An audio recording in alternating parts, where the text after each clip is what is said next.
यही है रिश्ता आपका हमारा, बना है अटूट भरोसा वर्षों की मेहनत से। डीडी न्यूज, भरोसा सच का। ये भरोसा और हो रहा है गहरा, क्योंकि आपका अपना चैनल अब है नए तेवर और नए कलेवर में।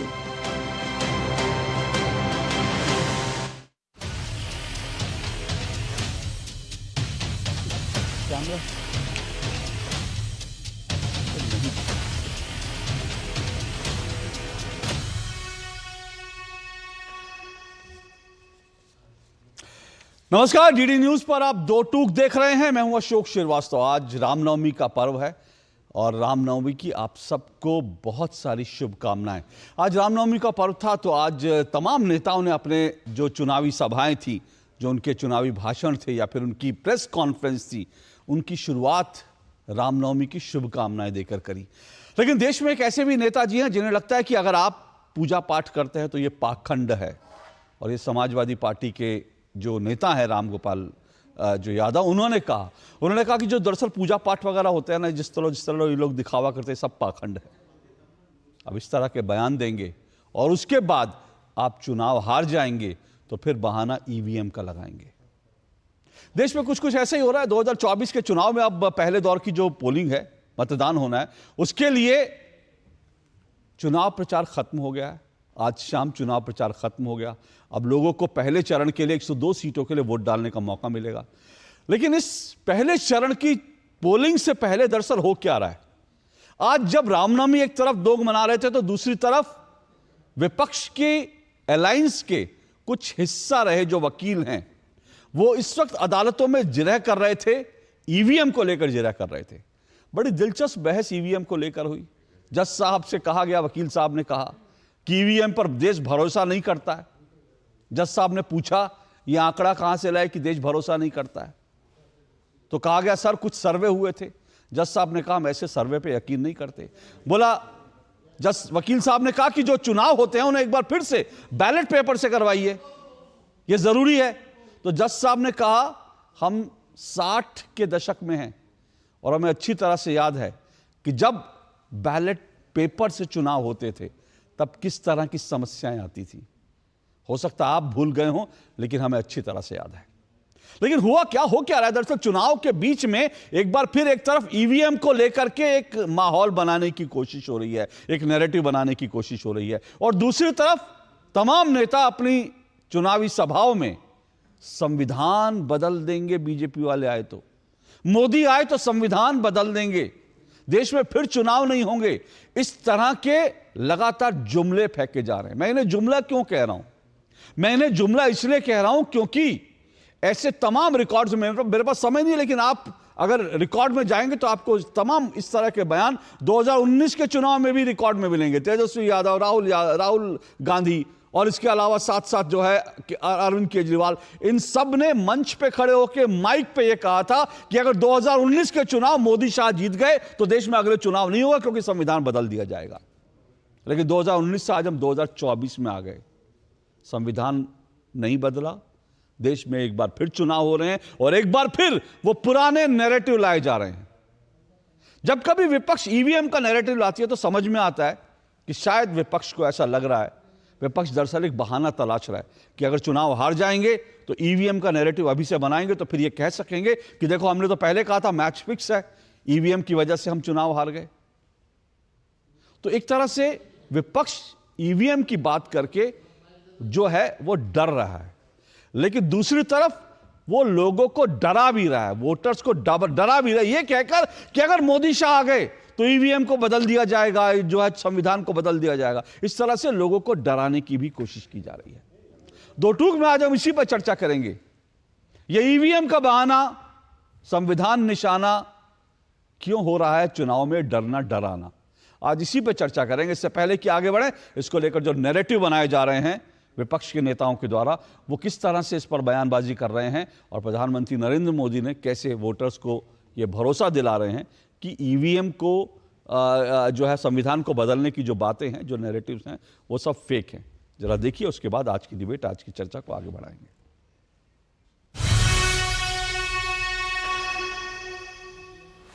ये चुनाव विचारधारा का चुनाव है।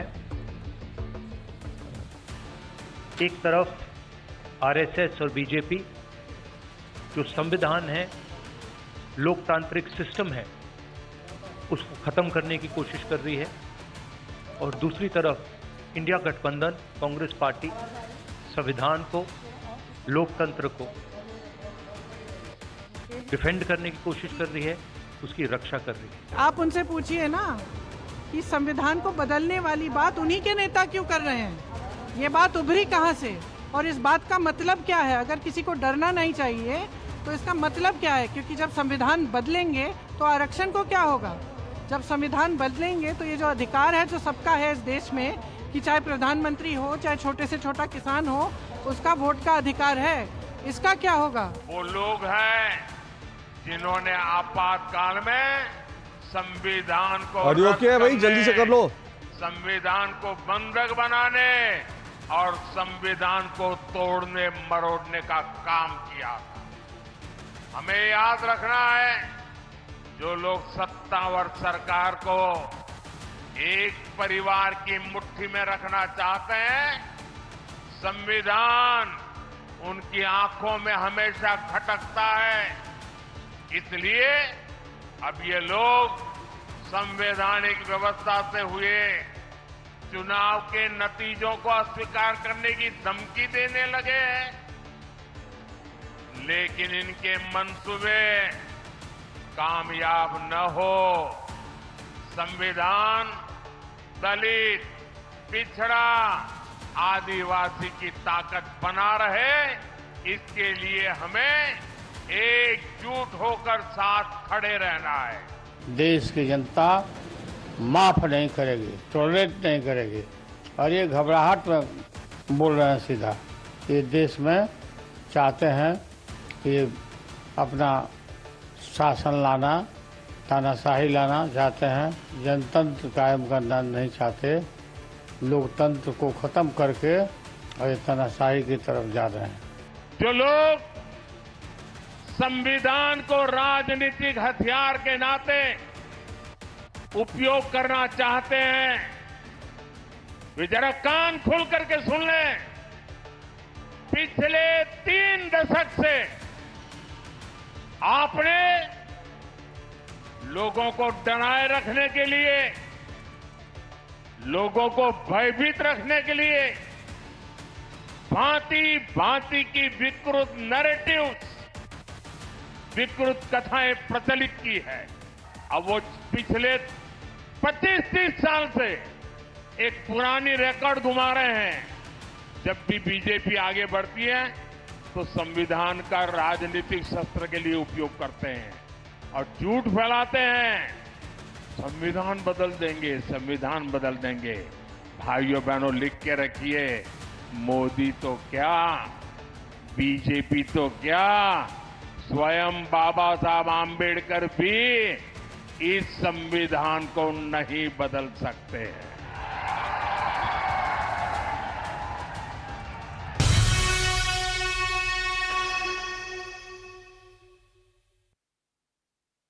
मोदी ने कहा कि भांति भांति से अलग अलग तरह से नैरेटिव बनाकर लोगों को डराने की कोशिश होती है। तो विपक्ष के कुछ नेता लोगों को डराने की कोशिश भी कर रहे हैं, लेकिन अंदर अंदर खुद डर भी रहे हैं कि भाई चुनाव हार गए तो इसलिए ईवीएम के बहाने भी बनाए जा रहे हैं। आज इसी सब पर होगी चर्चा दो टूक, और मेरे साथ आज जो मेहमान दो टूक में जुड़ रहे हैं, आइए परिचय करवा दूं। मेरे साथ सिद्धार्थ यादव जुड़ चुके हैं। सिद्धार्थ यादव बीजेपी के प्रवक्ता हैं। सिद्धार्थ यादव, इसके अलावा मेरे साथ 3 मेहमान स्टूडियो में जुड़े हुए हैं। स्टूडियो में मेरे साथ निखिल जैन जुड़े हुए हैं, राजनीतिक विश्लेषक हैं और एडवोकेट हैं। मेरे साथ चांदनी शाह जुड़ी हैं, एडवोकेट हैं जो है चांदनी शाह, और अनुराग वर्मा मेरे साथ जुड़े हुए हैं, वो वरिष्ठ पत्रकार हैं। बहुत जल्दी मेरे साथ 5वें मेहमान तहसीन पूनावाला भी जुड़ेंगे। लेकिन शुरुआत करता हूं मैं सीधा निखिल जैन आपसे। निखिल जैन, ये क्यों डरना डराना, मतलब बार बार ये संविधान बदल देंगे, संविधान बदल देंगे, आप इस तरह से, और मेरे पास पूरे रिकॉर्ड में 2019 में भी ठीक यही सब बयानबाजी दिए गए थे। अरविंद केजरीवाल ने, राहुल गांधी ने, और इसके साथ साथ तेजस्वी यादव ने ठीक यही सब भाषण कि मोदी शाह आएंगे तो संविधान बदल जाएगा, संविधान बदल जाएगा, संविधान को खत्म कर देंगे। इस तरह से झूठे नैरेटिव सेट करके ये लोगों को डराने की कोशिश क्यों हो रही है? अशोक जी, ये नैरेटिव जो है ना, वो भाजपा के नेता फैला रहे हैं। अनंत कुमार हेगड़े जो बीजेपी के सांसद थे, उन्होंने कहा हमें 400 पार इसलिए चाहिए क्योंकि संविधान बदलना है। थोड़े दिन पहले अरुण गोविल जो मेरठ के प्रत्याशी हैं, उन्होंने कहा संविधान बदलने की जरूरत है।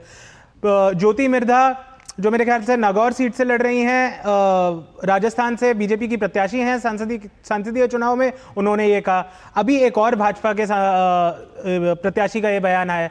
अगर एक के बाद एक भाजपा के प्रत्याशी और सांसद ये कहते रहेंगे कि हमें संविधान बदलना है, भाजपा के नेता ये कहेंगे कि ये केवल हिंदू राष्ट्र है, यहाँ पे मुसलमानों की कोई जगह नहीं है। जो टी राजा आपके तेलंगाना के विधायक थे भाजपा के, वो कहते हैं कि सारे हिंदुओं को तलवारें उठा लेनी चाहिए। भाजपा के योगी जी ये कहा करते थे कि हिंदू और मुसलमान एक सभ्यता नहीं है, साथ में नहीं रह सकते।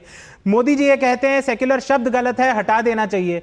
तो क्यों लोगों के मन में ये संशय नहीं होगा? सुनिए थोड़ा सा, एक मिनट, विपक्ष सिर्फ जनता की आवाज उठा रही है, भाजपा के नेताओं के बयानों के निखिल जी एक मिनट। भाजपा को कटघरे में खड़ने के लिए नैरेटिव को इतना लंबा ले जाने की जरूरत नहीं है कि मेरा डिबेट का विषय बदल जाए। सेकुलर शब्द कहां से आया मुझे वो बताना पड़ेगा, फिर मुझे बताना पड़ेगा सेकुलर शब्द।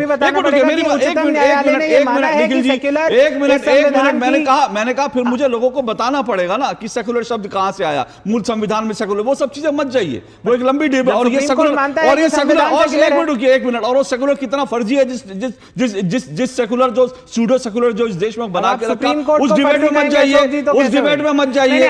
सुप्रीम कोर्ट नहीं, अगर हम प्राइम टाइम टेलीविजन पे बैठ के सुप्रीम कोर्ट को फर्जी कहेंगे, आप विषय से भाग रहे हैं। अगर आपको विषय मुश्किल लग रहा है तो मुझे बताइए, मैं आपकी आसानी, अगर नहीं तो विषय से भाग। मैंने तो आपको सीधा विषय बताया ना कि बीजेपी के नेता विषय पर रहिए, बिल्कुल विषय पर रहिए, विषय पर रहिए, विषय पर रहिए, विषय पर रहिए, विषय पर रहिए। आपने विषय पे कहा ना, मैं आगे बढ़ता हूं, विषय पर रहिए। इतना ज्यादा उत्तेजित होने की जरूरत नहीं है, हम दोनों यहीं बैठे हैं। संविधान बदलने की जब बात होगी तो देश की जनता उत्तेजित होगी। अशोक, मैं आपको बड़े आराम से सुन रहा हूं, मैं आपको बड़े आराम से सुन रहा हूं। इतना उत्तेजित मत होइए निखिल जी, इतना उत्तेजित होने की जरूरत नहीं है। अभी तो चुनाव नतीजे नहीं है, चुनाव नतीजों के बाद के लिए अपनी उत्तेजना बचा के रखिए। मोदी जी फिर भी गुस्सा दिखाइएगा, तैयारी गुस्सा दिखाइएगा, आप सब गुस्सा दिखाइएगा चुनाव नतीजे आने के बाद। इतना ज्यादा अभी मत परेशान है, अभी चुनाव चल रहा है, अभी हो सकता है कुछ भी हो जाए, तो इसलिए अभी इतना परेशान मत होइए।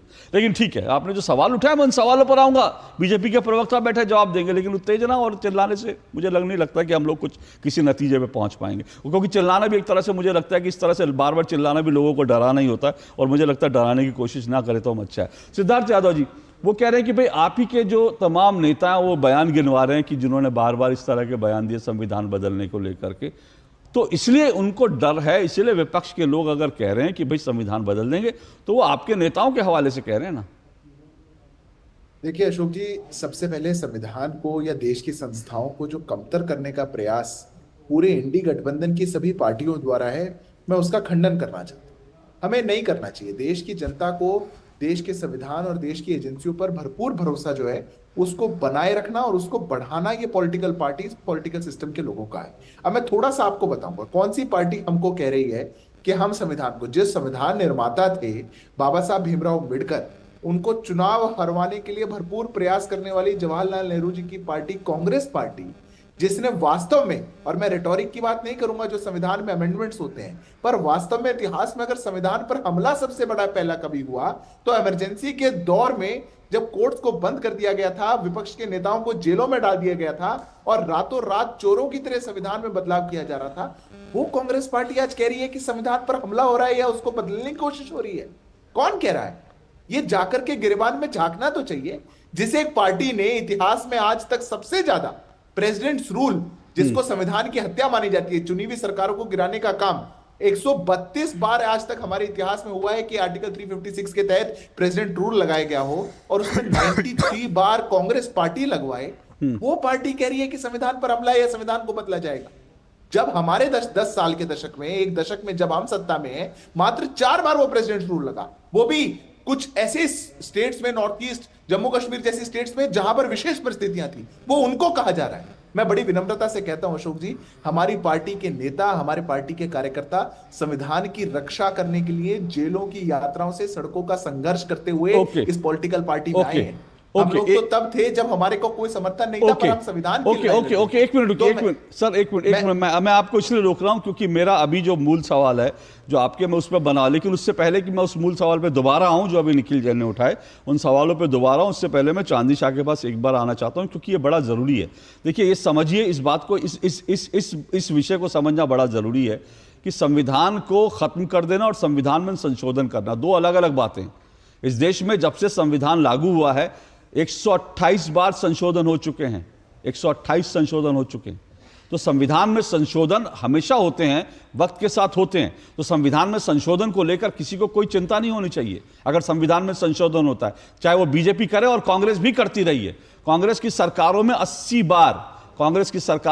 बार इस देश में संविधान संशोधन किया है। तो ऐसा नहीं है कि संविधान में कुछ परिवर्तन नहीं होते, परिवर्तन होते हैं। और इस बार भी कांग्रेस का जो घोषणा पत्र है, अगर उसको एज इट इज कांग्रेस लागू करना चाहे तो उसको 40 संविधान संशोधन करने पड़ेंगे। उसमें से एक तो आरक्षण का है कि आरक्षण का दायरा बढ़ाया जाएगा, उसके लिए भी संविधान संशोधन करना पड़ेगा।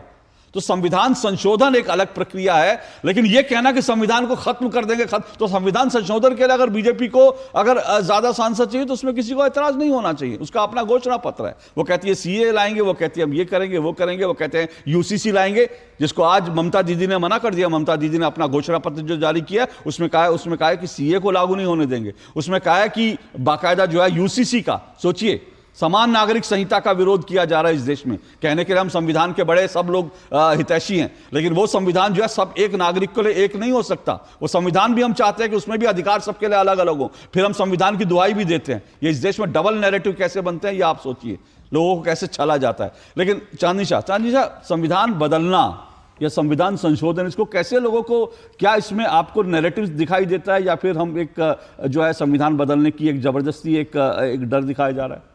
देखिए अशोक जी, जब संविधान लिखा जा रहा था इट वाज नॉट परमानेंट, वो परमानेंट स्ट्रक्चर नहीं था। जैसे जैसे जब जब जरूरत पड़ी तब तब उस संविधान में, हमारे संविधान में, जैसे आपने बोला संशोधन हुए हैं, अमेंडमेंट्स हुए हैं। 106 टाइम्स अमेंडमेंट्स हुए हैं, जिसमें से 98 टाइम्स तो कांग्रेस के टाइम पे ही अमेंडमेंट हुए, बिफोर 2014, राइट। अब आर्टिकल 368 हमारा जो कॉन्स्टिट्यूशन ऑफ इंडिया है, उसका आर्टिकल 368, उसके अंदर आप इस कॉन्स्टिट्यूशन में अमेंडमेंट कर सकते हैं, जो कि तीन तरीके से होता है। एक है आपका मेजॉरिटी ऑफ पार्लियामेंट, ठीक है, सेकंड है आपका स्पेशल मेजॉरिटी पार्लियामेंट का, और तीसरा है कॉम्बिनेशन स्पेशल मेजॉरिटी प्लस आपके जो स्टेट लेजिस्लेचर्स है उसमें से 50% का आपको कंसेंट चाहिए। यानी आप कह रहे हैं कि इसी संविधान में संविधान संशोधन के भी रास्ते हैं। करेक्ट। तो ये तीन तरीके से आप अमेंडमेंट्स कर सकते हैं। अब 1973 में केशव नंदा भारती केस में सुप्रीम कोर्ट ने एक लिमिटेशन लगा दिया था कि अगर संविधान में कोई भी अमेंडमेंट हो रहा है तो जो संविधान का जो बेसिक स्ट्रक्चर है, जैसे कि जो उसकी इंटेग्रिटी, सेक्युलरिज्म, फेडरलिज्म, ये जो एरिया है, उस स्ट्रक्चर को हानि नहीं पहुंचनी चाहिए कोई भी अमेंडमेंट करते वक्त। अदरवाइज जिस तरीके से जब जरूरत होती है वैसे वैसे हमेशा कॉन्स्टिट्यूशन अमेंड हुआ ही है। अगर हम कांग्रेस की बात करें तो उन्होंने 42nd अमेंडमेंट लागू किया 1976 में, जहां पे उन्होंने प्रीएम्बल सिर्फ एक ही बार, हमारे कॉन्स्टिट्यूशन का जो प्रीएम्बल है वो आज तक सिर्फ एक ही बार अमेंड हुआ है, वो की 42nd अमेंडमेंट में, जहां पे सोशलिस्ट, सेक्युलर और इंटेग्रिटी ये तीन वर्ड ऐड किए गए थे, जो कि बाबा साहेब आंबेडकर के प्रीएम्बल में वो वर्ड्स नहीं थे, राइट। और उसी अमेंडमेंट के चलते हुए इमरजेंसी भी लागू की गई थी, राइट। 44th अमेंडमेंट भी कांग्रेस ने लागू किया 1976 में, 78 में, जहां पे उन्होंने फंडामेंटल राइट में से राइट टू प्रॉपर्टी को डिलीट कर दिया, ठीक है, लेकिन किसी ने हल्ला नहीं किया ना। 61st अमेंडमेंट जहां पे वोटिंग एज को 21 से 18 पे लेके आए, राइट, जहां पे लोकसभा और असेंबली इलेक्शंस में आप वोटिंग अब 18 साल की उम्र से कर सकते हो। तो जहां जब जैसे सरकार को जरूरत लगी है, जो भी सरकार आई है, उन्होंने अमेंडमेंट्स करे हैं। बिल्कुल, लेकिन महिला आरक्षण आखिरी वो था, महिलाओं को अगर लेकिन अमेंडमेंट्स का मतलब ये नहीं है कि संविधान को खत्म कर रहे हैं या संविधान कंप्लीटली चेंज कर रहे हैं। यहाँ पे मेरे फेलो पैनलिस्ट ने कहा कि मोदी जी ने कहा है कि सेक्युलर वर्ड ही गलत है। मोदी जी ने ऐसा कहा ही नहीं है। मोदी जी ने ये कहा था कि हम सेक्युलर सिर्फ कॉन्स्टिट्यूशन में लिखने की वजह से नहीं है, सेक्युलरिज्म हमारे ब्लड में है। हम सर्व पंथ संभव इसको मानते हैं। तो ठीक है, एग्जैक्टली तो कॉन्स्टिट्यूशन को अमेंड करना ये हर सरकार ने वक्त वक्त पे किया ही है, लेकिन इसका मतलब ये नहीं है कि कोई भी सरकार आके हमारा पूरा कॉन्स्टिट्यूशन ही चेंज कर दे। ठीक है, ये मुझे लग रहा है क्लियर है। निखिल जी आता हूं, क्योंकि आपका जो मूल सवाल था मैं एक बार फिर जो है मैं इस पर सिद्धार्थ जी से बात कर लूं, फिर मैं आऊंगा। सिद्धार्थ जी, तो सवाल ये है कि अमेंडमेंट तो सभी सरकारें करती हैं, उसमें कोई दो राय नहीं। कांग्रेस को अपना घोषणा पत्र लागू करना पड़ेगा तो भी करना पड़ेगा, और आप भी आएंगे तो भी। लेकिन जो वो बयान बता रहे हैं कि भाई वो किस तरह के बयान हैं, क्या वो संविधान को खत्म करने की मंशा लेकर दिए गए हैं, जिसको लेकर बार बार अभी निखिल जी ने सवाल उठाए? देखिए अशोक जी, वो बयान, उन बयानों का क्या फर्क है, वो तो एक अच्छी सार्थक चर्चा आपके यहाँ पर हो चुकी है। अमेंडमेंट्स का फर्क और सब बदलने का फर्क क्या है। मैं तो कहता हूं ये जो पॉलिटिकल नैरेटिव का क्रिएशन करने की कोशिश की जा रही है, जब इस देश के आदरणीय प्रधानमंत्री ने कह दिया है, उनने कह दिया कि संविधान को बदलने का कोई सवाल नहीं है, उनने कह दिया कोई बात नहीं है, it is end of topic. आप दो तरफ की बात कैसे कर सकते हैं? वैसे तो आप कहते हैं कि इस पार्टी में तो एक ही व्यक्ति की चलती है, यहाँ तो कुछ ही लोग हैं, यहाँ तो ऐसा ही है, और वैसे आप कहते हैं नहीं नहीं वो उसने ऐसा कहा था, उनका मतलब ऐसा मानेंगे, वो ऐसा कर लेंगे। ऐसा नहीं होता अशोक जी। मैं फिर से कहता हूं बड़ी विनम्रता से, हमारे देश के संविधान में, हमारी देश की एजेंसीज में विश्वास बनाए रखना ये देश की सभी पॉलिटिकल पार्टीज की जिम्मेदारी है। और अपने जिसको सस्ती लोकप्रियता कहा जाए, उस ऐसे काम के लिए जो चीप गेन्स है, ऐसे कामों के लिए हम देश के संविधान को भी ताक पे रख दें, मैं मानता नहीं कि वो ठीक है। और अभी बेसिक स्ट्रक्चर की बात हो रही थी, मैं भी पेशे से वकील हूं। हमारे देश के एपेक्स कोर्ट को बेसिक स्ट्रक्चर की परिभाषा ही इसलिए देनी पड़ी क्योंकि कांग्रेस पार्टी आमदा हो चुकी थी संविधान को पूर्ण रूप से बदलने के लिए, तभी तो बेसिक स्ट्रक्चर की परिभाषा आई। तो वो कांग्रेस पार्टी आज कौन से मॉरल ग्राउंड पर खड़े होकर के ये किसी और के लिए कहती है, मैं उस बात को बस पूछना चाहता हूं। कांग्रेस पार्टी अगर गरेबान में झांकेगी तो वो जान जाएगी तो झूठा नैरेटिव, बबल का जो नैरेटिव है, इसमें ना पढ़ करके वो मुद्दों की अगर बात करेगी तो शायद बेहतर हो पाए। ओके, मेरे साथ तहसीन पूनावाला भी जुड़ चुके हैं, राजनीतिक विश्लेषक। लेकिन तहसीन जी आपके पास आऊं उससे पहले मैं निखिल की एक रिएक्शन ले लेता हूं, फिर मैं तहसीन जी आपके पास आ रहा हूं। निखिल जी, सवाल वही है कि भाई जो एक बार संशोधन इस देश में हुआ था, 39वां संशोधन, जिसमें इंदिरा जी ने फिक्स कर दिया था कि प्रधानमंत्री तो वही रहेंगी, वही रूस टाइप का, जैसे जिसका रूस का, चीन का जिक्र कांग्रेस के नेता करते हैं। तो आपको क्या वो डर है कि भाई बीजेपी आएगी तो इस तरह का संशोधन हो जाएगा जो इंदिरा गांधी जी ने किया था? क्योंकि जब इंदिरा गांधी जी ने किया था तो मुझे अच्छी तरह से याद है, मैं बहुत छोटा था, लेकिन मैं ये मानता हूं इस देश में वैसा संशोधन कोई कर नहीं सकता, क्योंकि देश के डीएनए में डेमोक्रेसी है। और कोई भी पॉलिटिकल पार्टी, कोई भी नेता अगर चाहे ना कि इंदिरा जी जैसे आपातकाल दोबारा ले आएगा, तो उसकी लाने की हिम्मत नहीं है, क्योंकि देश में डेमोक्रेसी है, देश के लोग सड़कों पर लड़कर अपना हक लेना जानते हैं। बोलिए अशोक जी, पहले तो इंदिरा गांधी जी ने जो संवैधानिक संशोधन करा था उसमें ये तो कहीं नहीं लिखा था कि इंदिरा गांधी के अलावा और कोई प्रधानमंत्री नहीं हो सकता। वो आपातकाल में सरकार की क्या ताकतें हैं उसके ऊपर था, लेकिन इतिहास में नहीं जाते, रीसेंट बात करते हैं। पहली बात तो सिद्धार्थ यादव, मेरे भाजपा के जो प्रवक्ता मित्र हैं, वो ये कहते हैं कि यूसीसी का आज कांग्रेस पार्टी खिलाफत में है। अमित शाह ने ये साफ बयान दिया था कि यूसीसी अनुसूचित जनजाति यानी कि शेड्यूल्ड ट्राइब्स जो नॉर्थ ईस्ट के हैं उन पे लागू नहीं करा जाएगा, तो यूसीसी के खिलाफ तो वो भी हैं। फर्क सिर्फ इतना है, वो चाहते हैं मुसलमान हिंदुओं के कानून से चले, बाकी सब देख लेंगे। वो प्योर यूसीसी, ट्रू यूसीसी, तो भाजपा भी उसके पक्ष में नहीं है।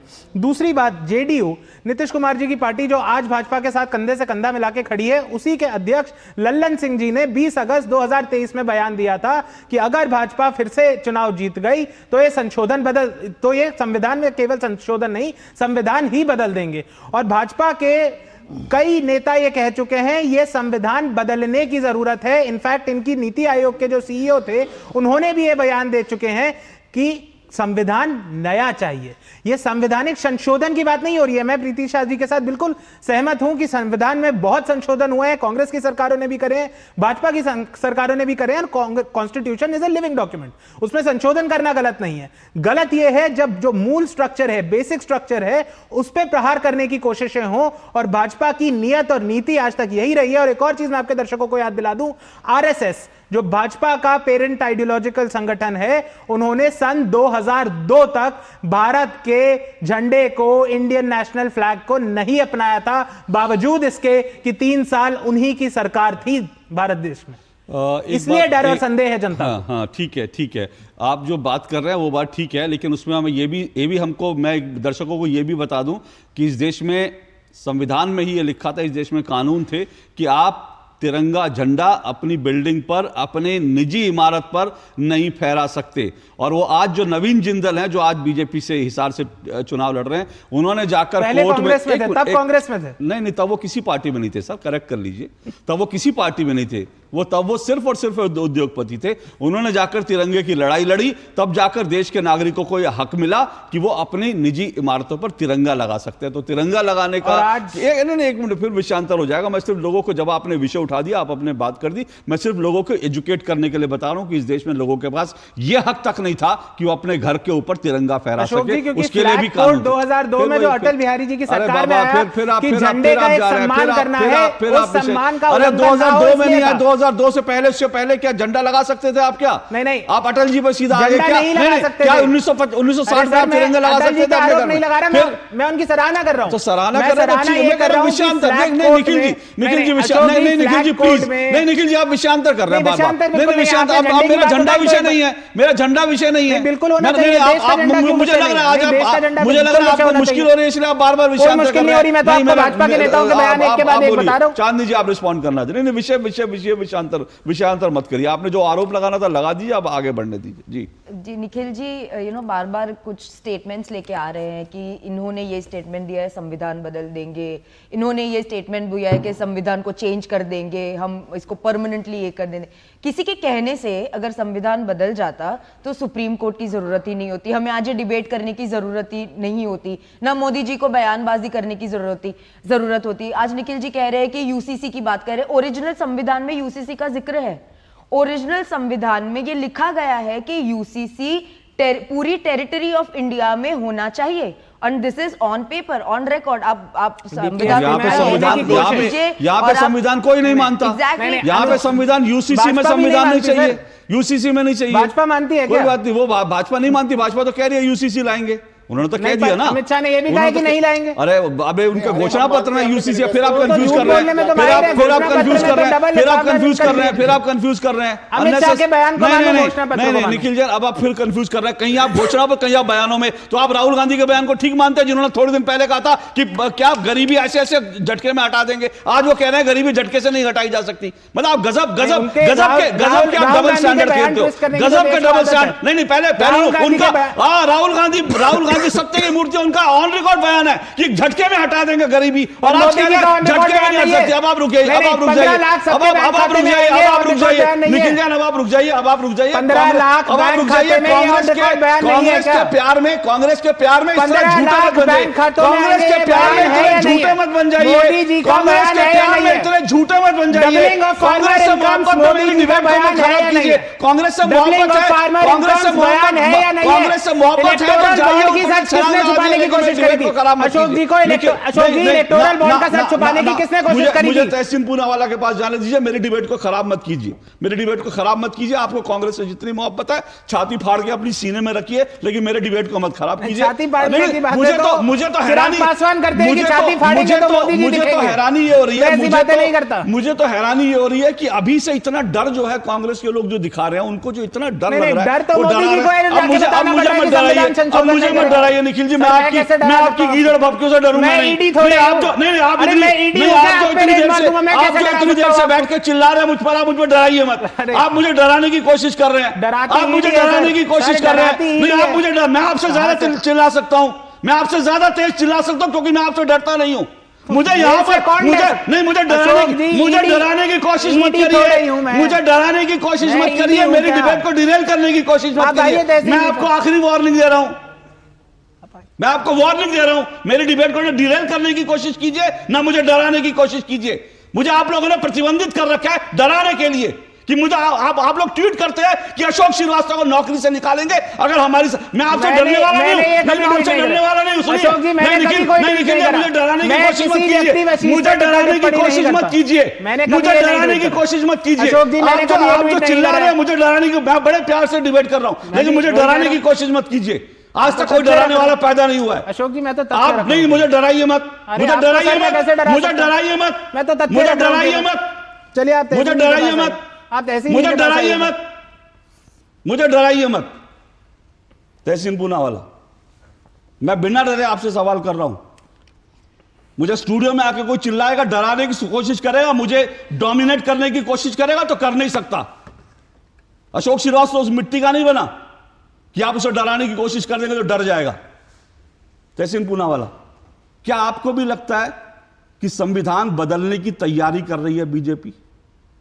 क्या लोगों को यह कहना, बार बार लोगों के बीच जाकर यह कहना कि बीजेपी आएगी तो संविधान खत्म कर देगी, क्या आपको लगता है कि ये जो कुछ नैरेटिव चुनाव में बनाया जा रहा है, ये नैरेटिव सही है?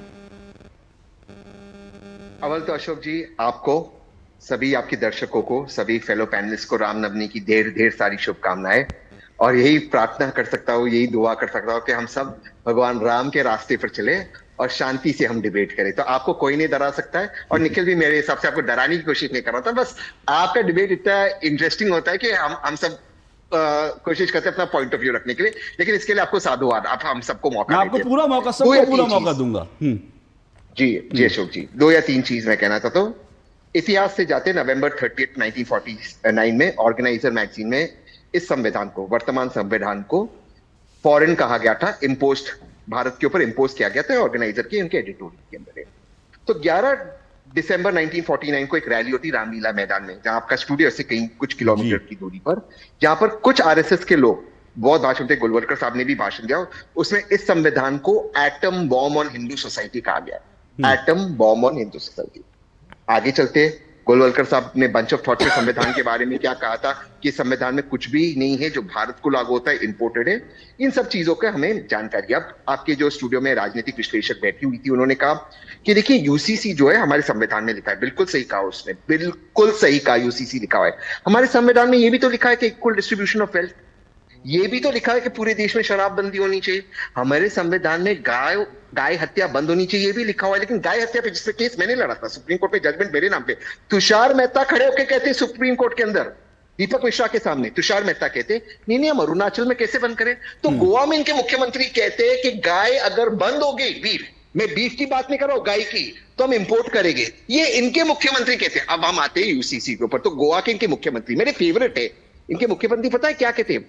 गोवा के अंदर एक कानून है अशोक, आप सुनकर हैरान हो जाओगे कि अगर एक हिंदू मर्द को बेटी होती है और बेटा नहीं होता है 30 साल की उम्र के बाद, तो फिर वो दोबारा से शादी कर सकता है। गोवा के मुख्यमंत्री क्या कहते हैं? ये कानून हटाने की जरूरत नहीं, यूसीसी की जरूरत नहीं है। तो गुजरात के अंदर अशोक भाई, आप सुनकर और भी हैरान हो गए, एक चीज है मैत्री करार करते, जहां पर एक मर्द जो शादीशुदा है एक गर्लफ्रेंड रख सकता है कॉन्ट्रैक्ट के ऊपर। हटाएंगे मोदी जी, इस पर बातचीत करेंगे।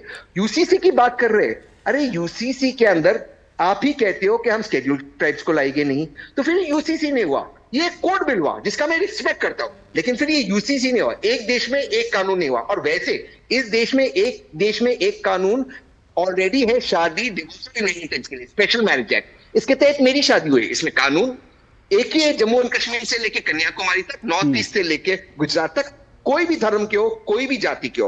यूसीसी ला रहे हो ना, सेम सेक्स मैरिज अलाउ करोगे? क्यों नहीं करोगे same sex marriage? Supreme court में एक चीज कहते हो, यहां पर नहीं करते, क्यों नहीं करोगे? 2 मर्द क्यों शादी नहीं कर सकते, 2 औरत क्यों नहीं कर सकते? वहां पे इनकी बोलती बंद हो जाती, वहां पे यूसीसी लागू नहीं करेंगे। चलो इन सब चीजों को छोड़ते, इनको कितना एक्सपोज करें, आज रामनवमी का पावन दिन है, इनको एक्सपोज नहीं करते। देश के उपराष्ट्रपति, वही चेयरपर्सन ऑफ राज्यसभा, पार्लियामेंट के अंदर कहते हैं, पार्लियामेंट के अंदर, राज्यसभा के अंदर, ये बेसिक स्ट्रक्चर क्या होता है? निखिल जो चिल्ला रहा था वो इस चीज से चिल्ला रहा था, बेसिक स्ट्रक्चर। अशोक आपने बिल्कुल सही कहा, आपने बिल्कुल सही निखिल को पकड़ा, बेसिक स्ट्रक्चर किसी को बदलने की हिम्मत नहीं। उसको चैलेंज करते देश के उपराष्ट्रपति। बताइए मुझे, क्या ये प्रहार नहीं हुआ बेसिक स्ट्रक्चर संविधान के ऊपर? इंदिरा जी ने जो गलती की, इंदिरा जी ने जो, लास्ट लाइन, इंदिरा जी ने जो गलती की, मैं कहता हूं गलती की, मैं आपके शो पे कभी भी, मैं कांग्रेस का समर्थक हूं, वो भी जो गलत है उसको गलत कहूंगा, लेकिन अगर इंदिरा जी ने गलती की तो आप उसको जस्टिफाई कहोगे? बेसिक स्ट्रक्चर आया क्यों केशव नंदा जजमेंट के बाद? क्योंकि इंदिरा जी ने वो गलती की थी, उसको देश के इंदिरा जी का जो जिक्र किया जाता है ना तहसीन जी, वो इसलिए किया जाता है क्योंकि इस देश में सिर्फ एक व्यक्ति ने ही इस तरह का दुस्साहस किया था और आज कोई कर नहीं सकता। और ये एक ये माइंडसेट दिखाता है कि आपका माइंडसेट क्या है। नहीं, ये सुनिए, ये जो संविधान को लेकर जो लड़ाई हो रही है या ईवीएम को लेकर जो डर दिखाया जा रहा है ना, वो एक माइंडसेट होता है और वो माइंडसेट, और कांग्रेस ने उस माइंडसेट का प्रदर्शन 1975 में किया था और वो जो है प्रदर्शन किया था, इसलिए उसका जिक्र होता है। एक अगर माइंडसेट है कि अगर हमारा परिवार होगा, राज परिवार होगा, तभी इस देश में डेमोक्रेसी होगी। ये जो माइंडसेट है, उस माइंडसेट को चैलेंज करने की जरूरत है, उस माइंडसेट को याद दिलाने की जरूरत है। अशोक जी, मैं अगर ईवीएम पे एक लाइन देता हूं, मैं ईवीएम पे कह दूंगा, एक लाइन पे सिद्धार्थ जी रिस्पॉन्ड करें। हाँ, अगर मैं ईवीएम पे, क्योंकि मैं पिटिशनर हूं, लेकिन मैं ईवीएम पे मैं आ जाता हूं, ईवीएम पे आ जाता हूं, एक मिनट रुकिए, ईवीएम पे मैं आ जाता हूं, मैं ब्रेक के बाद ईवीएम पे आऊंगा। फिर सिद्धार्थ भाई के पास अब चले जाइए। माइंडसेट पे एक लाइन, मैं बिल्कुल आपकी बात से एग्री करता हूं। माइंडसेट ही दिखाता है, कांग्रेस की माइंडसेट ही खराब है। ये देश के उपराष्ट्रपति के माइंडसेट के बारे में क्या है, जो कहते हैं कि बेसिक स्ट्रक्चर नहीं होना चाहिए। उपराष्ट्रपति सुनिए उपराष्ट्रपति पे जवाब देंगे, लेकिन मैंने कहा ना, मैं दो पॉलिटिकल पार्टियों को लेकर चल रहा हूं। अगर मैं बयानों में जाऊंगा तो इस देश के एक और उपराष्ट्रपति थे जिन्होंने क्या क्या बयान दिए थे, वो मुझे याद दिलाने की जरूरत नहीं। उन्होंने कह दिया था इस देश में कोई मुसलमान रह नहीं सकता। आप भी मुसलमान हैं, इस देश में रह रहे हैं, अच्छे से रह रहे हैं, तो इस राष्ट्रपतियों ने, उपराष्ट्रपतियों ने कब क्या बयान दिए, मैं उसमें नहीं जाऊंगा। लेकिन मैं दो पार्टियों के, पॉलिटिकल पार्टियों के माइंडसेट की बात कर रहा हूं। दो पॉलिटिकल पार्टियों के बेसिक जो माइंडसेट का स्ट्रक्चर है, उसको मैं समझाने की कोशिश कर रहा हूं। लेकिन जो आपने सवाल उठाया, सिद्धार्थ यादव रिस्पॉन्ड करिए। आपकी पार्टी के वो पूरे के पूरे एक रिकॉर्ड निकाल कर कह रहे हैं कि आप लोगों की संविधान में दरअसल भरोसा ही नहीं है, यकीन ही नहीं है, आप लोग संविधान को मानते ही नहीं है दिल से। देखिए अशोक जी, तहसीन भाई एक छोटी सी अपने वक्तव्य में गलती कर रहे थे, और वो गलती बस इतनी थी कि वो कहीं की बात कहीं से उठा करके कहीं भी जोड़ करके कुछ नैरेटिव बनाना चाहते हैं, और वो नैरेटिव झूठा नैरेटिव है। यही समस्या है। अगर वो बात पूरी कहेंगे तो शायद वो बात ये टेलीविजन पे कह नहीं पाएंगे। पूरी कहिए ना, इतिहास मैं पूरी कहता हूँ। उन्हें वो बड़े इतिहास में गए, उन्होंने कहा तब ऐसा कहा गया था, तब ऐसा कहा गया था। निश्चित रूप से जब संविधान बना था तो कुछ लोगों के और सबमिशंस थे, कुछ लोगों के और सुझाव उसमें थे, और वो ये इतिहास गवाह है उसका। और मैं आपको उदाहरण दे देता हूँ। हमारे देश में वोटिंग की एज 21 ईयर्स हुआ करती थी। हमारे पूर्वज कहा करते थे कि 18 ईयर्स होनी चाहिए। लंबा संघर्ष चला, उसके बाद 18 साल पर वोटिंग एज आई है हमारी। ये कहा जाता था एक टाइम पर कि the students and youth are the future. हमने कहा था कि वी आर द प्रेजेंट, इनको वोटिंग का अवसर आज से देना चाहिए। तब वंदे मातरम को देश का राष्ट्रीय गीत बनाने के लिए भी संघर्ष चला था, नहीं बनी थी बात। तो जब संविधान बना तो बहुत से सबमिशंस आए थे, उसमें ये एक लंबे फहरिस्त है। पर अभी तहसीन भाई वाली आदत है, वो कहीं का निकालेंगे कहीं जोड़ेंगे, उससे बात नहीं बनती। जो बात महत्वपूर्ण है वो ये है कि अगर देश के संविधान ने लिखा है, अगर डायरेक्टिव प्रिंसिपल्स में लिखा है कि यूनिफॉर्म सिविल कोड होना चाहिए, और हमारी पार्टी का जब से जन्म हुआ हम उस संविधान की उसी पॉइंट को लेकर के कह रहे हैं शुरुआत से। आप हमें वोट दिया नहीं दिया, हम सत्ता में आ पाए नहीं आ पाए, हमने नहीं परवाह करी। पर हमने कहा कि अगर आप 56 में एक हिंदू कोड बिल ला सकते थे, अगर आप हिंदुओं के लिए, इस देश की एक आबादी के लिए एक अलग कानून बना सकते थे, तो कुरीतियां और समाजों से क्यों ना जाए। अगर हम आज कहते हैं कि अगर मुसलमान बेटी वो भारतीय नागरिक भी है, वो मुसलमान प्रथाओं से चल सकती है, पर उसको ट्रिपल तलाक के ऐसे तंज से दूर करना चाहिए, उसमें संविधान को मजबूत करने की बात है।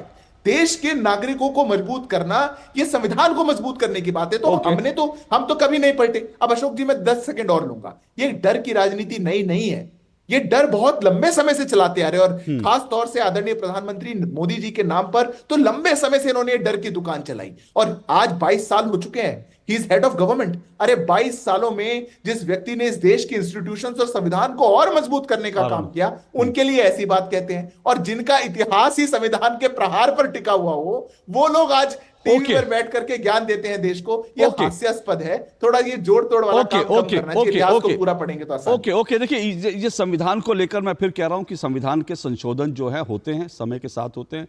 हर पॉलिटिकल पार्टी की सरकार बनी, उन्होंने संविधान संशोधन किए हैं। अभी भी जो घोषणा पत्र है वो भी आए, तो बहुत सारे संविधान संशोधन होंगे। तो संविधान संशोधन या संविधान में बदलाव के नाम पर डराना जो है वो तो एक डराना हुआ। लेकिन थोड़ा डरने की भी बात करूंगा, क्योंकि ईवीएम का नैरेटिव जो बार बार आता है वो भी कहीं दिखाता है कि आप एक क्या हार का बहाना ढूंढ रहे हैं, क्या आपको हार से डर लग रहा है, हार का डर लग रहा है, इसलिए आप ईवीएम का जो है पूरा नैरेटिव उठा रहे हैं। इस पूरे मामले में सुप्रीम कोर्ट में सुनवाई चल रही है, और सुप्रीम कोर्ट में जो सुनवाई है वो दरअसल वीवीपैट को लेकर है, और उसमें ईवीएम को लेकर भी दोबारा सवाल उठाए गए। दोबारा ये कहा गया कि जो है पश्चिम देशों में और यूरोप, जर्मनी का उदाहरण दिया गया, कहा कि जर्मनी में देखिए जो है वो वहाँ पर बैलेट पेपर्स होते हैं। जज साहब ने कहा जितना मेरा राज्य है उससे वो अकेला राज्य जर्मनी से ज़्यादा आबादी वाला राज्य है। तो ये तमाम चीज़ें जो हैं सुप्रीम कोर्ट में चल रही है। मैं उस पर भी आऊँगा, अनुराग आऊँगा आपके पास, लेकिन एक छोटा सा ब्रेक लेना है। ब्रेक के बाद डिबेट जारी रहेगी। डरना डराना, कभी संविधान का, कभी ईवीएम का बहाना। आऊँगा इस पर ब्रेक के बाद। आधे बाउल दही में 4 चम्मच MDH चटनी पुदीना मसाला डाला, स्टर करो, पुदीना चटनी तैयार। MDH चटनी पुदीना मसाला। तुम्हें पता है इन्वेस्टर्स के लिए एक इन्वेस्टर प्रोटेक्शन फंड होता है IPF। लेकिन अगर तुम्हारा ट्रेड एक्सचेंज पर एग्जीक्यूट नहीं हुआ या फिर कोई गारंटीड रिटर्न्स वाली स्कीम है तो ये IPF आपकी मदद नहीं कर सकता है। और अगर आपका ब्रोकर ही डिफॉल्टर बन जाए तो फिर IPF आपको कॉम्पेंसेशन दिला सकता है। कहाँ से सीखा? NSE की साइट पर। समझकर इन्वेस्ट कर। Hey girls! Hi! Congratulations! आज तो पार्टी चाहिए। पहले चैंपियन के साथ सेल्फी लेंगे। आइडिया, यही करते हैं पार्टी। Pizza party. ये चल अपना कार्ड और पिन दे। मेरे कार्ड की डिटेल्स मैं खुद ही डालूंगी। RBI कहता है अपना पिन, OTP, CVV या इंटरनेट बैंकिंग पासवर्ड किसी के साथ शेयर ना करें। ऑनलाइन बैंकिंग सिर्फ अपने कंप्यूटर, मोबाइल और सिक्योर नेटवर्क से करें। बाय गर्ल्स, कहाँ जा रही है? सुना नहीं? No sharing. RBI कहता है जानकार बनिए, सतर्क रहिए। गोल्डी छोले मसाले, जहाँ जाए रिश्ते बनाए। जहाँ जाए रिश्ते बनाए, गोल्डी मसाले। यकीन है खुद पर है नाज। सुनती हूँ अपने मन की आवाज। कभी शर्मीली तो कभी हूँ जाबाज। रुकना मेरी आदत नहीं, थमना मेरी चाहत नहीं। मैं हूँ नारी, यही मेरा अंदाज। हर जिम्मेदारी मैं बखूबी निभाती हूँ। वोट दे, प्राउड वोटर कहलाऊंगी। पूरे देश संग चुनाव का पर्व मनाऊंगी। जिन्होंने यूज किया है वो जानते हैं असली हींग का स्वाद। MDH सुपर हींग, शुद्धता का असली तड़का। MDH।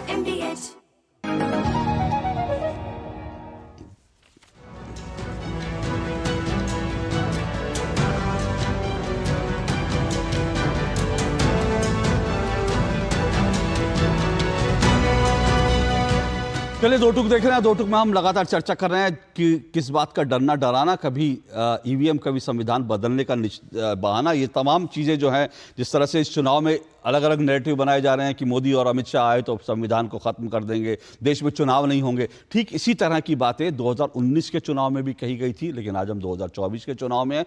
तो जो चीज़ें आपकी ऑलरेडी जो हैं समय की कसौटी पर ऑलरेडी फेक साबित हो चुकी हैं, एक बार फिर उनको इन चुनाव में लाने की कोशिश चल रही है। उधर सुप्रीम कोर्ट में लगातार अभी भी EVM को लेकर के जो है एक बार फिर से आज चर्चा हुई। 18 तारीख को एक बार फिर अगली सुनवाई होगी।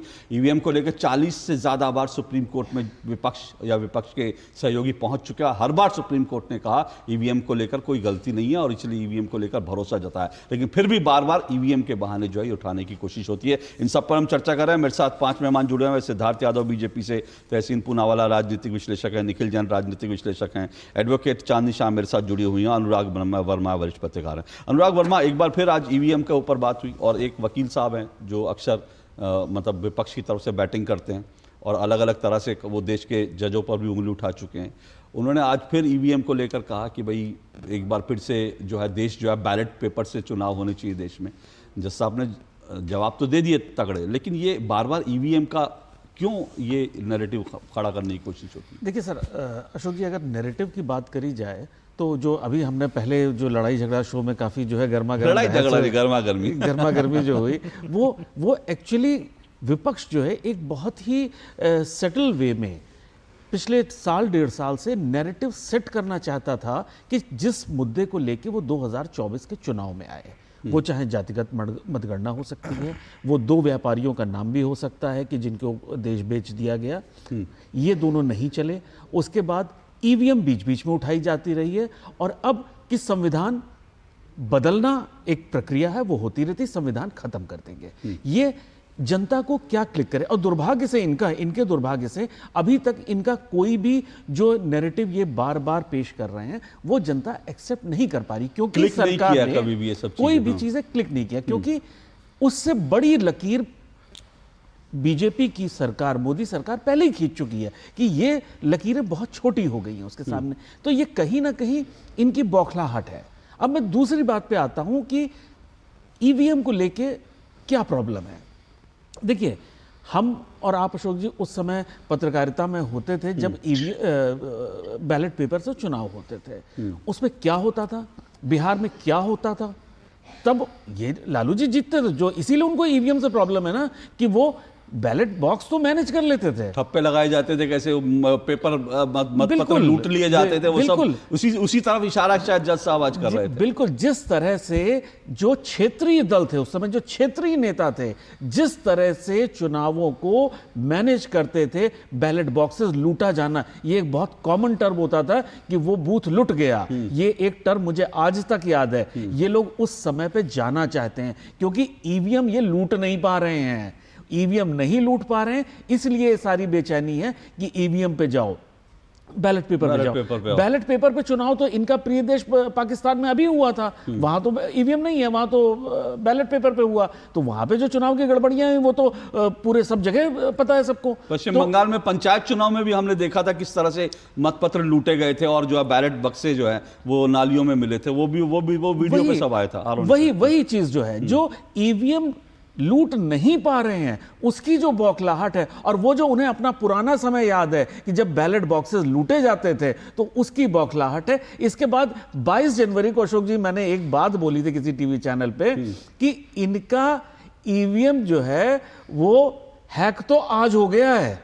जिस तरह से देश का माहौल था और सारे इंडिया अलायंस ने बहिष्कार किया था राम मंदिर प्राण प्रतिष्ठा का, उसी दिन इनका ईवीएम हाईजैक हो गया था। इसीलिए आज जो है, आज तमाम नेताओं ने रामनवमी की शुभकामनाएं दी। हाँ, अच्छा अशोक जी, एक बड़ी कमाल की चीज है, अगर ये इतने कॉन्फिडेंट हैं, अगर ये इतने ही कॉन्फिडेंट है कि ईवीएम जो है वो टेम्पर्ड है, तो ये क्यों नहीं एक स्टैंड लेते कि हम चुनावों का बहिष्कार करेंगे, हम जब तक बैलेट पेपर नहीं लाओगे हम चुनाव नहीं लड़ेंगे। आप इतना तो रखो कि जहां हम जीत रहे हैं वहां तो भाई ईवीएम एकदम ठीक है, जहां हम हारे हैं वहां ईवीएम टेम्पर्ड है। ओके, तहसीन एक मिनट रुकिए, मैं कुछ रिस्पॉन्ड करना चाहता हूं। मैं पेटिशनर हूं, इसमें कुछ कहना है। बहुत सारी गलत बातें हुई पेटिशनर हूं, मैं बड़ी विनम्रता से कहता हूं, मैं सर की बहुत रिस्पेक्ट करता हूं, वर्मा सर की, बहुत सीनियर है, लेकिन बहुत गलत बात है, इसलिए मैं ऑब्जेक्शन दे रहा हूं क्योंकि इसमें पेटिशनर में हूं। सबसे पहली बात, कोई भी व्यक्ति नहीं कह रहा ईवीएम बॉयकॉट हो, कोई भी नहीं। जिस वकील की आप जिक्र कर रहे हो प्रशांत भूषण, वो हमारी तरफ से नहीं है। सबसे पहली बात, तो एक मिनट तहसीन जी, आपने कहा जिस वकील की बात करो वो हमारी तरफ से नहीं है, वो किसकी तरफ से और आप किसकी तरफ से? वो खुद का केस कर रहा है, वो कोई, देखिए ये देश स्वतंत्र है, मैं सर यही कह रहा हूं तहसीन जी, मैं आपकी इंटीग्रिटी पे कोई शक नहीं करता, आप मेरे प्रोग्राम में आते हैं, लेकिन प्रशांत भूषण किस किस के लिए क्या क्या खेल खेलते हैं वो मुझे बताने की जरूरत नहीं है। अच्छा आपने नाम बता दिया, अच्छा आपने नाम बता दिया, लेकिन वो पर्दे के पीछे से वो कुछ पॉलिटिकल पार्टियों के लिए गेम खेलते हैं, सब जानते हैं। हाँ बोलिए। मुझे लगता है भाजपा के लिए गेम खेलते हैं। मुझे लगता है आप कर रहे हैं। फिर आप कहेंगे दिग्विजय सिंह जो बयान देते हैं वो बीजेपी के लिए देते हैं।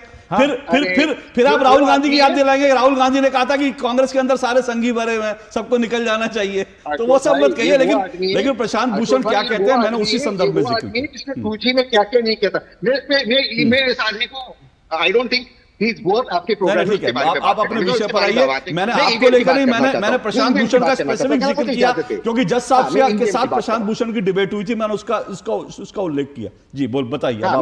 मुझे उसमें उस आदमी में कोई इंटरेस्ट नहीं, मुझे लगता है भाजपा का आदमी है, मुझे इसमें, और आपका शो मैं समझता हूँ बहुत ही रिस्पेक्टेड शो, ऐसे मुझे इन लोगों पर बात नहीं करनी है। मैं ईवीएम की बात करता हूँ। सबसे पहले इलेक्शन कमीशन ने एक चैलेंज किया था ईवीएम को हैक करने का।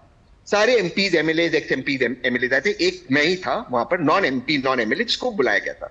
मैं ईवीएम उस वक्त मैं और सौरभ भारद्वाज हैक कर सकते थे। मैं आज आपके शो पे कह रहा हूं, हमें पता है क्या कहा गया इलेक्शन। सुनिए सर, मैं कोई बात आपके शो पे मैं कोई झूठ बात नहीं कह रहा हूं। हमें कहा गया था आप इसे हैक कीजिए बिना टच किए, हो सकता है बिना टच किए, ये इस तरह की बातें थी। छोड़िए, मैं ईवीएम के खिलाफ नहीं हूं, मेरी पिटीशन क्या कह रही है, हम उस पर आते हैं मूल बात पर।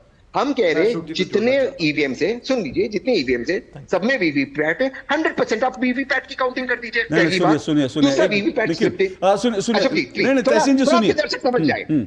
लीजिए, थोड़ा सा सेंसिटिव मुद्दा है। हम कह रहे हैं ईवीएम बिल्कुल होना चाहिए। ईवीएम के साथ जो स्लिप आती है 100% उसकी काउंटिंग हो, टैली हो, एक। दूसरा स्लिप के ऊपर बारकोड हो कि किस ईवीएम से है वो। तीसरा स्लिप का जो पेपर हो उस पर इंक डिसअपियर ना हो। और चौथा, स्लिप आदमी के हाथ में है जो बैलेट जो बॉक्स के अंदर जाए, ताकि वो स्लिप का मिसकाउंटिंग ना हो। हम 4 डिमांड करें, इसमें बताए कौन सी नाजायज सुनिए डिमांड है। मेरी बात सुनिए, इसको गवर्नमेंट क्यों तहसीन जी, इसको क्यों गवर्नमेंट मैंने कह रहा हूं ईवीएम से करो। तहसीन जी आपने जो बोला कि मैंने गलत बोला, मैंने बैलेट बॉक्सेस के लिए जो बैलेट बॉक्सेस लूटने वाली बात कही कि बैलेट बॉक्सेस लूटे जाते थे, और आज जो है ईवीएम का सबसे ज्यादा विरोध वो लोग कर रहे हैं जो लोग बैलेट बॉक्सेस लूटा करते थे। यहाँ पे सुनिए एक मिनट तहसीन रुकिए, एक मिनट सिद्धार्थ आ रहा हूं, एक मिनट निखिल जी आपके पास भी आऊंगा। देखिए आप जो कह रहे हैं ना वीवीपैट वाला, उसकी तो अभी 18 तारीख को उसकी अगली सुनवाई, अगर मैं गलत नहीं हूं तो वो तो सुप्रीम कोर्ट में पिटीशन चल रही है, वो छोड़ दीजिए वीवीपैट से मिलान वाला। मैंने मुख्य तौर पर कहा, और जो विपक्ष का नैरेटिव रहा है, और मैं तहसीन जी आपने कहा आप कांग्रेस की तरफ से तो नहीं लड़ रहे हैं ना मुकदमा, लेकिन राहुल गांधी के न्याय यात्रा के बीच में बार बार उनके स्टेटमेंट हैं कि चुनाव ईवीएम से नहीं होना चाहिए। मैं आपके स्टैंड की बात नहीं कर रहा हूं यहां, मुझे आपके स्टैंड से कोई आपत्ति नहीं है, मैं राहुल गांधी के स्टैंड की बात कर रहा हूं। मैं राहुल गांधी जिन्होंने बार बार न्याय यात्रा में कहा कि ईवीएम से चुनाव नहीं होना चाहिए, तो ये वो लोग हैं जो ईवीएम से चुनाव नहीं, जो पहले बैलेट से होने वाले चुनाव को लूटा करते थे, जिसकी बात अनुराग वर्मा ने की। एग्जैक्टली आपके नैरेटिव से मुझे कोई आपत्ति नहीं है, लेकिन ईवीएम को डर दिखाने से मुझे आपत्ति है। ईवीएम लुटता है ये कहना ठीक बात है, तेलंगाना में ईवीएम ठीक था, लेकिन वो ईवीएम जब मध्य प्रदेश में आ जाता है तो वो हैक हो जाता है, तो गजब है ये तर्क है। अच्छा तहसीन जी, सारे जो राजनीतिक दल ये बात करते हैं वो ईवीएम में जो आप उसमें एक्सटेंशंस की बात कर रहे हैं, जो इंप्रूवमेंट की बात कर रहे हैं, जब वो अपनी चुनावी सभाओं में बात करते हैं वो बैलेट पेपर की बात करते हैं। एग्जैक्टली मैं वही कह रहा हूं। सिद्धार्थ जी रिस्पॉन्ड कीजिए। हाँ रुकिए एक मिनट सर। मैं अशोक जी बस 1-1.5 मिनट दूंगा। पहली बात तो तहसीन भाई को विद ऑल ड्यू रिस्पेक्ट, इस केस में बहुत पिटिशनर्स हैं और बहुत वकील हैं। बहुत वकील अपनी कन्वीनियंस से जाकर के अपनी बात कर रहे हैं, क्योंकि सबको everybody is playing to the gallery. कोई कोर्ट में खड़े होकर के कुछ साबित नहीं करना चाहता, हर कोई मीडिया में एक हाईलाइट बनाना चाहता है कि देश के कैसे हम ईवीएम के पूरे सेटअप पे हम उसको कमजोर कर दें और कैसे उसकी खबर बनाएं। मैं 2 बात कहना चाहता हूँ। Congress party was the biggest beneficiary EVM को लेकर के। 2004 में आप सत्ता में आए थे, हमारी सरकार को हटा करके ईवीएम के कारण ही 2009 में भी आए, और लगातार आप ईवीएम के कारण देश भर में जीत रहे हैं। और मैं अशोक जी, मैं पर्सनली आपको बताऊं, मैं पिछले साल यूके के इलेक्शंस का इंडिपेंडेंट ऑब्जर्वर था और मैंने वहां पर बैलेट पेपर से चुनाव होते हुए देखे। जो बात तहसीन भाई आपके शो पर भी बैठ करके बोल रहे हैं वीवीपैट के मिलान की, बैलेट पेपर तो छोड़ दीजिए, कितनी समस्याएं हैं एक छोटे से देश में, और भारत जैसा विशाल देश जहां 97 करोड़ वोटर्स है, वहां क्या हो सकता है उसको छोड़ दीजिए। उसके अलावा भी ये सारे इश्यूज, ये कोई नई बात नहीं है कोर्ट में जाना। पिछले साल ही ऐसी पिटीशन आई थी, हर बार चुनाव से पहले आती है। यहां तक कि मैं इसको इससे जोड़ूं कि जब पिछले 5 राज्यों का रिजल्ट आया और कांग्रेस पार्टी ने देख लिया कि हमारा तो नैया डूबती हुई जा रही है, तब ये ईवीएम का सुर्रा और तेज हो पाया। क्योंकि ये बात इसके ईवीएम और चुनाव से लेना देना नहीं है, इसके कांग्रेस पार्टी के कॉन्फिडेंस से लेना देना है। क्योंकि कांग्रेस पार्टी जानती है कि हम चुनाव नहीं जीत सकते, इसलिए वो उसका ठीकरा किसी और के साथ फोड़ना चाहते हैं, और इसी कारण से ये हो रहा है। वीवीपैट के मिलान में भी कैसे मिस्चीफ हो सकता है, काउंटिंग कब कैसे प्रॉब्लम हो सकती है, वो तहसीन भाई जानते हैं, और कोर्ट में उसका विविड डिस्कशन होगा। सब्जुडिस है, मैं ज्यादा नहीं बोलूंगा, पर देश और दुनिया में एग्जांपल्स हैं बैलेट पेपर को लेकर के भी। मैंने स्वयं यूके के पिछले साल के चुनावों में एज इंडिपेंडेंट ऑब्जर्वर वहां पर वो ऑब्जर्व किया है। हमारे को देश में, मैं फिर से आग्रह करूंगा, we should not play to the gallery. हमारे देश की कोर्ट है, एक मिनट रुक जाइएगा, मुझे निखिल को लेना, प्लीज निखिल कुछ कहना चाह रहे थे, मैं आऊंगा, लेकिन जल्दी निखिल अपनी बात रखिएगा क्योंकि मेरे पास समय कम है। जी ईवीएम को लेकर जो लोग गैलरी, अशोक जी 2-3 चीजें हैं। जैसे कानून में कहा जाता है justice should not only be done, should be seen to be done. अगर देश के लोगों में, चाहे विपक्ष में ही, ये संदेह है कि ईवीएम से चुनाव पूर्ण रूप से फेयर नहीं हो पा रहे, तो 100% वीवीपैट स्लिप्स, जैसे तहसीन जी कह रहे हैं, तेलंगाना में दिखा था, तेलंगाना में दिखा था। सर आपको मैंने बीच में नहीं काटा था, 100% वीवीपैट, 100% वीवीपैट स्लिप्स को गिनने में कोई इतनी दिक्कत नहीं होनी चाहिए। इलेक्शन कमीशन ने सुप्रीम कोर्ट के आगे ये कहा है कि अगर 50% वीवीपैट स्लिप्स हम गिनते हैं तो उससे चुनाव के परिणाम में 6 दिन की देरी हो गई। ऑलरेडी 45 दिन में हो रहा है। जीवीएल नरसिम्हा राव भाजपा के सांसद ने 2010 में इस पे पूरी बुक लिखी थी। 2021 में असम में भाजपा के एक नेता की गाड़ी में ईवीएम पाए गए थे, और अभी ईवीएम अदानी के प्लेन में पाए गए हैं। अभी ईवीएम अदानी के प्लेन में ट्रांसपोर्ट हुए हैं या नहीं हुए? अदानी के प्लेन में ईवीएम ट्रांसपोर्ट हुए या नहीं हुए? अशोक जी फेक नैरेटिव नहीं है, फिर आप फेक नैरेटिव फैला रहे हैं। बिल्कुल फेक नैरेटिव नहीं है, बिल्कुल नहीं, फिर आप फेक नैरेटिव फैला रहे हैं। आपके सामने प्रूफ है, आपके सामने प्रूफ है। स्काई वन एयरवेज के चॉपर में राहुल गांधी अशोक जैसी बातें जी, मत करिए। अशोक जी, नहीं, निखिल जी, फालतू के निखिल जी, अखबारों अपने निखिल जी, लगाइए। एक मिनट, अशोक निखिल जी, जी, निखिल जी, एक मिनट। अनंत अंबानी फिर आप के फेक नैरेटिव प्री फैला वेडिंग रहे को हैं। एयरफोर्स फिर आप मैनेज मुझे कर रहा डरा है। रहे हैं। नहीं, फिर आप मुझे फेक नैरेटिव, फिर आप बताइए। ऊंची आवाज करके मुझे डराने की कोशिश मत कीजिए। आपको कैसे मुझे डराने की कोशिश मत मैं कीजिए। थोड़ा यूं। मुझे डराने की कोशिश मत कीजिए।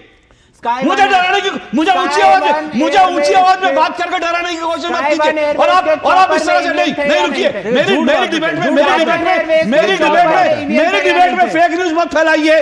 मेरी डिबेट में फेक न्यूज मत फैलाइए। फेक न्यूज मत फैलाइए। फेक न्यूज मत फैलाइए। जो ईवीएम पकड़ी गई थी वो सिर्फ डेमो की ईवीएम थी। आप फेक न्यूज फैला रहे हैं। आप झूठ बोल रहे हैं। आप झूठ बोल रहे हैं। आप झूठ बोल रहे हैं। इंडियन एक्सप्रेस का आर्टिकल चांदी साहब, इनकी आवाज नीचे कीजिए। मेरे किसी को झूठ फैलाने की इजाजत नहीं है। एयरवेज के चॉपर में ईवीएम आया, आप झूठ फैला रहे हैं। आप झूठ फैला रहे हैं। आप झूठ फैला रहे हैं। आप झूठ फैला रहे हैं। चांदी शाह, कॉल साइन से देश की जनता अब वो महिलाओं का सम्मान करते हैं, उनको बोलने दे। आप अपनी फेक न्यूज बंद कर दीजिए। सर अपनी फेक न्यूज की न्यूज बंद कर दीजिए जरा। चांदी शाह रिस्पॉन्ड कीजिए। मतलब हम अगर ऐसी बात करते हैं तो फिर 2023 का जो बंगाल इलेक्शन हुआ था, जिसमें बैलेट पेपर से हुआ था और पौंड में आदमी लेके कूद गया था, है ना। तो अब ऐसा आप ऐसे इल्जाम तो हम लगाते ही रहेंगे। आप जो डेमो ईवीएम है आप उसको कह रहे हो कि वो मेन ईवीएम है। देखिए 2013 में सुप्रीम कोर्ट ने वीवीपैट को इंट्रोड्यूस किया ताकि एक ट्रांसपेरेंसी मेंटेन हो। उससे पहले सिर्फ जब ईवीएम था, उससे पहले तो किसी ने वीवीपैट की बात भी नहीं करी थी कि हमें एक ऐसा कोई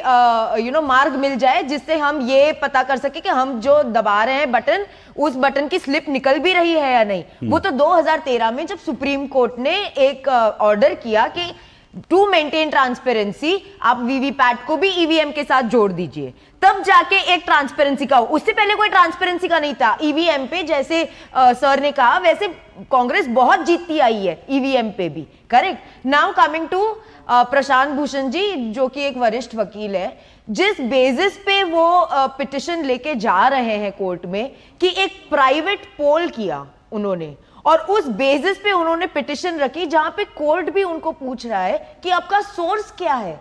वो कोर्ट में खड़े रह के कह रहे कि मेजॉरिटी ऑफ द वोटर्स वो खफा है ईवीएम पे वीवीपैट से। कोर्ट ने उनको पूछा कि भाई आपके पास कौन सा सोर्स है, तो वो कह रहे हैं कि सर्वे हुआ जिसको कोर्ट ने साफ तौर पर कहा हम निजी सर्वे पर भरोसा नहीं करते। लेकिन मैं सिर्फ एक बात कह रहा हूं, ये जो अभी निखिल ने जो आपको बताया, इस तरह की खबरें कांग्रेस के प्रवक्ताओं ने प्लांट की थी अखबारों में कि भैया वो सारी की जब जांच हुई और वो मामला भी सुप्रीम कोर्ट में पहुंचा। निखिल जी आप तो वकील है, आप जांच कर लीजिएगा। वो मामला भी सुप्रीम कोर्ट में पहुंचा और पता चला कि वो सिर्फ डेमो मशीनें थी जिनको लेकर इस तरह की फेक न्यूज। समय का मैं जल्दी से 30 सेकंड में खबर दिखा रहे हैं जो कांग्रेस की प्लांटेड खबर थी। आप उस फेक न्यूज में वो प्लांटेड खबरें हैं, मत जाइए। अदानी के प्लेन में बताइए, अदानी के प्लेन में राहुल गांधी भी घूमते हैं, अंबानी के प्लेन में घूमते हैं। अब मुझे मत बताइए कि अंबानी के प्लेन में कौन घूमता था चुनाव में। अंबानी का प्लेन किसके लिए खड़ा रहा वो मत बताइए। इंडियन एयरफोर्स अंबानी की वेडिंग के लिए एयर ट्रैफिक मैनेज करे, लेकिन ईवीएम अदानी के प्लेन में आएंगे। अब आप फिर डिरेल कर रहे हैं। अब आप दूसरे विषय पर, एक विषय पर आपसे झूठ फैलाते हैं, फिर झूठ फैलाने के दूसरे विषय पर चले जाते हैं। मेरी डिबेट में इस तरह से एक झूठ दूसरे झूठ बोलना है। उनको स्क्रीन से हटा दीजिए, उनको स्क्रीन से हटा दीजिए। मैंने कहा कोई फेक न्यूज फैलाने वाले को मैं अपने एजेंडे आप अपनी जेब में रखिए। फेक न्यूज फैलाना है कहीं और जाइए। मेरी डिबेट में फेक न्यूज। तहसीन 30 सेकंड में रिस्पॉन्ड कीजिए। 30 सेकंड मेरे पास, क्योंकि समय कम है। मैं एक सोल्यूशन आपके माध्यम से देश के माननीय प्रधानमंत्री इलेक्शन कमीशन को देना चाहता हूं। जो भी सरकार बनाए देश का 1% जीडीपी का इलेक्शन कमीशन को दे, जो सीएजी ऑडिट करे पार्लियामेंट के द्वारा, जिसमें लीडर ऑफ ऑपोजिशन बैठे। इससे इलेक्शन कमीशन अपने खुद के ट्रांसपोर्ट व्हीकल और सिक्योरिटी आउटर रिंग रखे, जिसके कारण वो किसी भी सरकार पर निर्भर ना हो। ये मेरा सजेशन है। अगर इस सजेशन को मान लेते तो देश में इलेक्शन और भी ट्रांसपेरेंट। मुझे बिल्कुल, देखिए इलेक्शन ट्रांसपेरेंट होने चाहिए, सब चीजें ट्रांसपेरेंट होनी चाहिए, और ट्रांसपेरेंट होने के लिए ईवीएम मशीनें आई, ट्रांसपेरेंट होने के लिए वीवीपैट आए। अब वीवीपैट की गिनती की संख्या बढ़ा दी जाए, ये भी सब चीजें। सुप्रीम कोर्ट में इसकी सुनवाई हो रही है। मैं फिर ये कह रहा हूं 40 पिटीशन सुप्रीम कोर्ट में ईवीएम को लेकर लग चुकी हैं। 40 पिटीशन। जो निखिल जी कह रहे हैं अगर उनके पास इतना दम है, उनके पास इतनी ताकत है, उनके पास इतने फैक्ट्स हैं, जाए सुप्रीम कोर्ट, लॉयर है, उनको तो फीस भी नहीं लगेगी। लेकिन होता क्या है, कोर्ट में जाके मुंह की खाते हैं और उसके बाद टेलीविजन चैनल पे बैठ के झूठ फैलाते हैं। ये धंधा बंद होना चाहिए। फिर चुनाव आयोग में जाके, फिर उसके बाद जब जो है सभाओं में जाके लोगों को डराते हैं, ये धंधा बंद होना चाहिए। इस देश के लोग ना, ये देश के लोग बहुत समझदार हैं। उनको मालूम है अपने वोट की ताकत का इस्तेमाल कैसे करना है। उनको सही गलत का मालूम है। 1975 में इंदिरा गांधी ने आपातकाल लगाया था, तानाशाही दिखाई थी। पब्लिक ने उठा के उनको कूड़ेदान में फेंक दिया था। इस देश की जनता इतनी समझदार है, उनको मालूम है तानाशाह कौन होता है, तानाशाही कैसे होती है, तानाशाह को उनको कूड़ेदान में उठा के फेंकना भी आता है। तो देश की जनता पे भरोसा कीजिए। और मुझे लगता है कि ईवीएम और संविधान खत्म हो जाएगा, इस तरह के फेक नैरेटिव से बचना चाहिए, क्योंकि चुनाव है, आप में दम है, अपने मुद्दे लेकर जाइए, जनता आपके मुद्दे स्वीकार करेगी, पसंद करेगी, तो आप एक बार फिर से सत्ता में होंगे। बहरहाल आज इतना ही। सभी मेहमानों का बहुत बहुत शुक्रिया। 2 टूक में आपसे फिर मुलाकात होगी कल। फिलहाल इजाजत दीजिए, नमस्कार।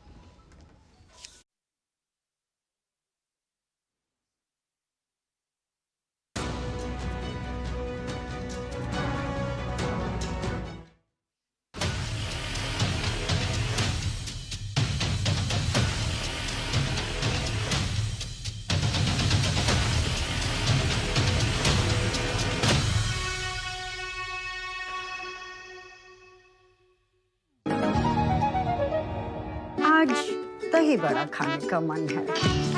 वाह क्या स्वाद! असली स्वाद तो MDH दही बड़ा रायता मसाले से ही आता है। आपकी सुरक्षा है हमारे लिए बहुमूल्य, इसलिए जब भी लें LPG सिलेंडर जरूर कराएं प्री डिलीवरी जांच। आपकी सुरक्षा को और बेहतर सुनिश्चित करने के लिए हर घर में हो रही है रसोई गैस उपकरणों की सुरक्षा जांच। अगर सुरक्षा होस खराब हो तो तुरंत बदलवाएं। आपातकालीन स्थिति में कॉल करें 1906। स्वच्छ ईंधन का वादा, सुरक्षित रसोई का इरादा। हमारा डेजर्ट आ गया, पर हमारी चैंपियन नहीं आई अब तक। बिल भरने के पहले तो आएगी ना। सो गर्ल्स, क्या हो रहा है? बिल हो रहा है। चल अपना कार्ड दे। पिन दे।